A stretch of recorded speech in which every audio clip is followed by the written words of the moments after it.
गैंगटॉक से मुंबई और दिल्ली से जयपुर तक मौसम का भयानक मिजाज पूरे देश में देखने को मिलेगा। बंगाल की खाड़ी और विदर्भ से उठा तूफानी डिप्रेशन भारी तबाही की आहट दे रहा है।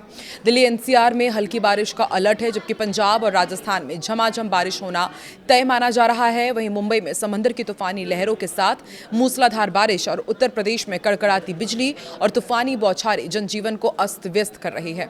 नमस्कार, आइए इस वीडियो में आपको दिखाते हैं देश और दुनिया में क्या है मौसम का हाल। इस वीडियो में नमस्कार, मैं हूं आकांक्षा और आप देख रहे हैं न्यूज़ 18 का डिजिटल प्लेटफॉर्म। सबसे पहले आपको अपडेट देते हैं दिल्ली एनसीआर का। दिल्ली एनसीआर के क्षेत्रों में मानसून का असर बना रहेगा। राजधानी नई दिल्ली में आंशिक रूप से बादल छाए रहने के साथ ही गरज चमक, हल्की से मध्यम बारिश और 25 से 35 किलोमीटर प्रति घंटे की रफ्तार से तेज हवाएं चलने की संभावना है। नोएडा, ग्रेटर नोएडा और गाजियाबाद में बादलों की आवाजाही के साथ बारिश और बिजली कड़कने के आसार हैं। वहीं गुरुग्राम और फरीदाबाद में तेज हवाओं के साथ बारिश की वजह से जल जमाव की स्थिति बन सकती है। पंजाब की यदि बात की जाए तो पंजाब के कई जिलों में आंधी तूफान के साथ बारिश की संभावना है। अमृतसर और जालंधर में गरज चमक के साथ तेज बारिश हो सकती है, जबकि निचले इलाकों में पानी भरने का भी अलर्ट जारी किया गया है। लुधियाना में 30 से 40 किलोमीटर प्रति घंटे की रफ्तार से तेज हवाएं चलने और बारिश का अनुमान है। वहीं पटियाला में तेज हवाओं के साथ बारिश की संभावना को देखते हुए किसानों को अलर्ट किया गया है। केरल में मानसूनी हवाओं के प्रभावी से बारिश की गतिविधियां जारी रहेंगी और भारी बारिश की चेतावनी है। तिरुवनंतपुरम में और कोची में तटीय इलाकों में मूसलाधार बारिश, जलभराव और बिजली गिरने की गंभीर चेतावनी है। वहीं पर्वतीय जिले वायनाड में तेज बारिश के कारण पहाड़ियों पर लैंडस्लाइड का जोखिम बना हुआ है। कोझिकोड में भी गरज चमक के साथ मूसलाधार बारिश होने के अनुमान है। बिहार की यदि बात की जाए तो बिहार के जिलों में मानसून की रफ्तार थोड़ी धीमी है, लेकिन अभी वहां पर मानसून इसी तरह से सक्रिय रहेगा। राजधानी पटना और भागलपुर में दिन भर बादल छाए रहने और हल्की फुहारें पड़ने का अनुमान है। वहीं गया और मुजफ्फरपुर में मध्यम दर्जे की बारिश के साथ गरज चमक की स्थिति बन सकती है। राज्य के कुछ हिस्सों में छिटपुट बारिश की वजह से तापमान में गिरावट दर्ज होगी और मौसम सुहाना बने रहने की उम्मीद है। उत्तर प्रदेश का भी आपको अलर्ट देते हैं। उत्तर प्रदेश के अधिकांश हिस्सों में बादलों की आवाजाही बनी रहेगी। राजधानी लखनऊ और कानपुर में गरज चमक के साथ छिटपुट बौछारों और हल्की से मध्यम बारिश होने के आसार हैं। वाराणसी में सामान्य बारिश के साथ बिजली कड़कने की संभावना है। वहीं आगरा और आसपास के मैदानी इलाकों में लोगों को उमस भरी गर्मी का सामना करना पड़ सकता है। हालांकि हल्की फुहारें राहत दे सकती हैं। वहीं हिमाचल प्रदेश में पहाड़ी राज्यों के मुकाबले ज्यादा बारिश के चलते जनजीवन प्रभावित हो रहा है। शिमला और सोलन में अचानक लैंडस्लाइड होने की चेतावनी देते हुए जो टूरिस्ट वहां पर पहुंच रहे हैं उन्हें खास सावधानी बरतने की सलाह दी गई है। पर्यटन स्थल मनाली की यदि बात की जाए तो यहाँ पर नदियों के जलस्तर में उफान से बाढ़ जैसी स्थिति बन सकती है। वहीं धर्मशाला में गरज चमक के साथ मूसलाधार बारिश और बिजली गिरने का अलर्ट जारी किया गया है। उत्तराखंड की यदि बात की जाए तो उत्तराखंड के पर्वतीय क्षेत्रों में मानसूनी बारिश आफत बनकर बरस सकती है। राजधानी देहरादून और नैनीताल के पहाड़ी और संवेदनशील मार्गों पर भारी बारिश के कारण लैंडस्लाइड और मार्ग बाधित होने का अलर्ट जारी किया गया है। इसके अलावा हरिद्वार और ऋषिकेश में लगातार बारिश के चलते गंगा नदी के बढ़ते जलस्तर पर प्रशासन द्वारा कड़ी निगरानी रखी जा रही है। अब आपको राजस्थान का भी अलर्ट देते हैं। राजस्थान के अलग अलग हिस्सों में मौसमी बदलाव का असर दिखेगा। उदयपुर और अरावली पहाड़ी क्षेत्रों में मूसलाधार बारिश के चलते लैंडस्लाइड का खतरा बना हुआ है। वहीं कोटा में गरज चमक और बिजली कड़कने के साथ तेज बारिश के अनुमान है।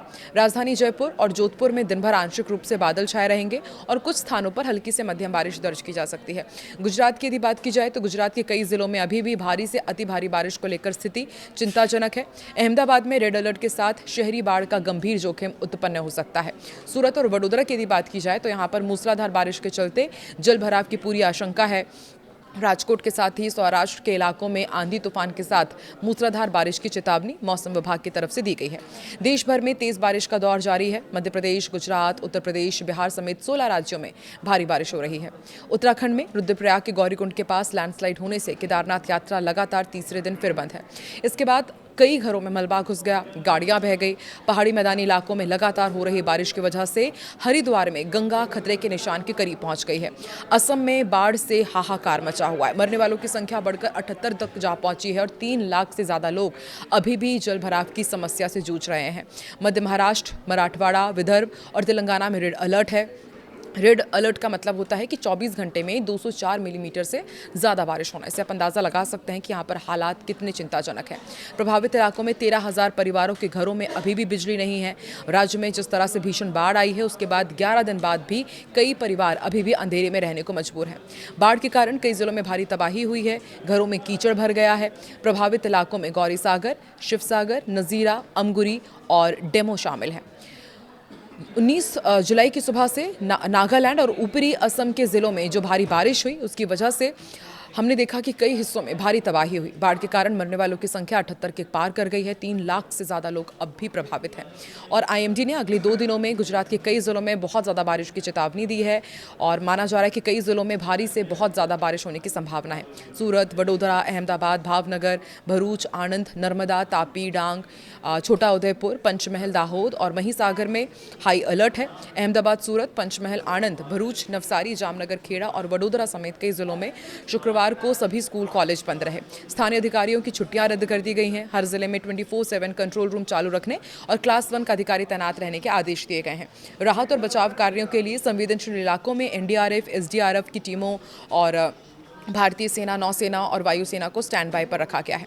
बाढ़ की आशंका वाले इलाकों में रहने वाले लोगों को समय रहते राहत शिविरों में पहुंचाया जाएगा, जहां भोजन, सुरक्षित पेयजल और जरूरी चिकित्सा सुविधाएं उपलब्ध रहेंगी। अधिकारियों ने सभी नागरिकों से अपील की है कि जब तक बहुत जरूरी ना हो वो अपने घर से बाहर ना निकले। तमिलनाडु सरकार ने भी अल नीनो की संभावना को देखते हुए इसके वैज्ञानिक प्रभावों के आकलन और आपदा प्रबंधन उपायों की सिफारिश के लिए एक एक्सपर्ट सलाहकार समिति के गठन की घोषणा की है। अल नीनो के कारण दक्षिण पश्चिम मानसून के दौरान कम बारिश होने से कावेरी नदी के जल प्रवाह और सिंचाई सुविधाओं पर असर पड़ सकता है, जबकि उत्तर पूर्वी मानसून के समय भारी बारिश और बाढ़ जैसी चरम मौसमी घटनाओं का खतरा बना रहेगा, जिससे निपटने के लिए सरकार पहले से ही तैयारियां कर रही है। आईएमडी ने तेलंगाना के 5 जिलों में रेड अलर्ट जारी किया है।